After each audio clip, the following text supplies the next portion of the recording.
আসসালামু আলাইকুম সুপ্রিয় দর্শক শ্রোতা, আপনারা সারা দিন ভোট দিয়ে যার যার পছন্দের প্রার্থীকে ভোট দিয়ে সবাই মোবাইল এবং টেলিভিশনের সামনে চায়ের দোকানে বসে আড্ডা দিচ্ছেন যে আপনাদের পছন্দের প্রার্থী পাশ করবে না আপনাদের বিরোধী প্রার্থী পাশ করবে, এটা নিয়ে খুব চিন্তিত।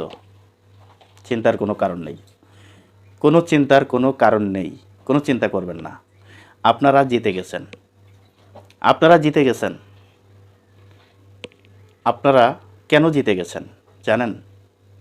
বিগত 16-17 বছর যাবৎ আপনারা নিজের ভোটার অধিকার আপনারা কিন্তু প্রয়োগ করতে পারেন নাই। এই আওয়ামী লীগ সরকারের যারা কর্মী ছিল, যারা লাঠিয়াল বাহিনী ছিল, তারা লাঠি হাতে নিয়ে ভোট কেন্দ্র দখল করে এই বিএনপি জামাতের নেতাকর্মীদেরকে দেখলেই তারা তাদের উপরে চড়াও হয়ে ভোট কেন্দ্র থেকে বের করে দিয়েছে, মানুষের উপরে গুলি চালিয়েছে, মানুষকে মেরেছে। আজকে দীর্ঘদিন পর, আজকে 16-17 বছর পর আজকে আপনারা সুন্দর একটি পরিবেশে ভোট দিতে পেরেছেন। এই জন্য আল্লাহর কাছে শুকর আদায় করতে হবে। সবাই বলবেন আলহামদুলিল্লাহ। কারণ আপনাদের নিজেদের পছন্দের প্রার্থীকে আপনারা ভোট দিয়েছেন। এর থেকে আশায় বাংলাদেশে যে এত তাড়াতাড়ি এত সুন্দর উৎসব মুখর পরিবেশে আপনারা নিজেদের ভোটার অধিকার প্রয়োগ করতে পারবেন, এর জন্য আল্লাহর কাছে হাজারো শুকরি। কারণ কেউ জামাত করবে, কেউ বিএনপি করবে, কেউ এনসিপি করবে, কেউ নাঙ্গল করবে, এটা স্বাভাবিক। এটা নিয়ে মন খারাপের কিছু নেই। সবাই জেতার জন্য ভোটের ময়দানে লড়াই করছে, কেউ না কেউ জিতবে।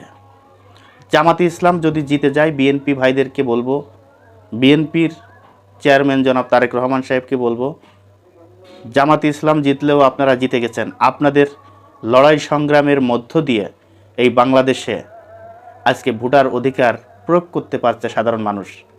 দেখেন, এবার নির্বাচনে ঢাকা থেকে মানুষ যেভাবে গ্রামের উদ্দেশ্যে ভোট দেওয়ার জন্য উৎসব মুখর পরিবেশে যেভাবে মানুষ গ্রামে গিয়েছে, বিগত 20 বছরেও এরকম ইতিহাস কেউ দেখাতে পারবে না।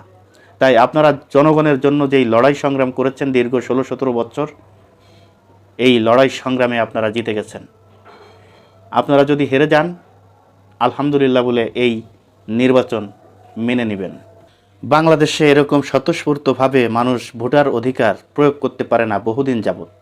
এই কথা চিন্তা করে এই নির্বাচন কি শেষ নির্বাচন আপনাদের জন্য? না, এই নির্বাচন শেষ নির্বাচন না। তাই বিএনপিকেও বলবো, ফলাফল যাই হোক না কেন সেটা মেনে নিয়ে দেশের শান্তি শৃঙ্খলা বজায় রাখবেন, দেশের মানুষকে শান্তি দিবেন। দেশের মানুষ পরবর্তীতে আবার আপনাদেরকে নির্বাচিত করে জয়যুক্ত করবে। জামাত ইসলামকে বলবো, ভোটের মাঠে আপনারা লড়াই করেছেন, সংগ্রাম করেছেন এবং মানুষের ভোটার অধিকার প্রয়োগ করার সুযোগ করে দিয়েছেন, প্রতিদ্বন্দ্বিতা করেছেন। যদি নির্বাচনে হেরে যান, সেটা শান্তিপূর্ণভাবে মেনে নিয়ে দেশের মানুষকে শান্তি দিবেন। এটাই হচ্ছে আমার চাওয়া এবং পাওয়া। শুধু আমার না, দেশের মানুষের চাওয়া এবং পাওয়া। দেশে আর কোনো বিশৃঙ্খলা সৃষ্টি যেন না হয় এবং সবাইকে নিয়ে ঐক্যবদ্ধভাবে দেশ পরিচালনা করতে হবে, যাতে করে এই দেশ অতি দ্রুত উন্নতির দিকে যায় এবং দেশের মানুষ অল্প দামে স্বল্প দামের জিনিসপত্র কিনতে পারে। এখন যেরকম মানুষ গ্যাস সিলিন্ডার কিনতে হিমশিম খাচ্ছে, রান্না করতে হিমশিম খাচ্ছে এবং এই ডক্টর ইউনূসকে গ্যাস কিনতে যেয়ে গালি দিচ্ছে, এরকম গালি যেন আপনাদেরকে শুনতে না হয়। তাই ভোটের ফলাফল যাই হোক না কেন সবাই মেনে নেবেন। সবাই কিন্তু জিতে গেছেন, কেউ হেরে যান নাই।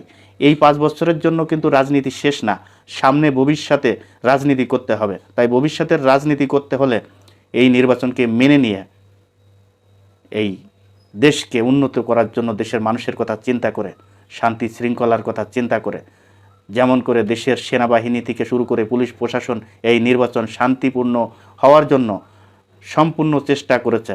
আর সেই নির্বাচনে মানুষ স্বতঃস্ফূর্তভাবে ভোট দিয়েছে, এদের চেষ্টা বিফলে যায় নাই। আর এটা এই নির্বাচনের ফলাফল ঘোষণা না হওয়ার পরও আপনারা এটা বিফলে যেতে দিবেন না। দর্শক, আজ এই পর্যন্তই। যদি ভিডিওটি ভালো লেগে থাকে, আপনাদের কাছে অনুরোধ থাকবে এই ভিডিওটি বেশি বেশি করে শেয়ার করবেন, লাইক করবেন, আপনাদের মতামত আপনারা কমেন্ট বক্সে জানিয়ে যাবেন। দর্শক, ভালো থাকবেন, সুস্থ থাকবেন।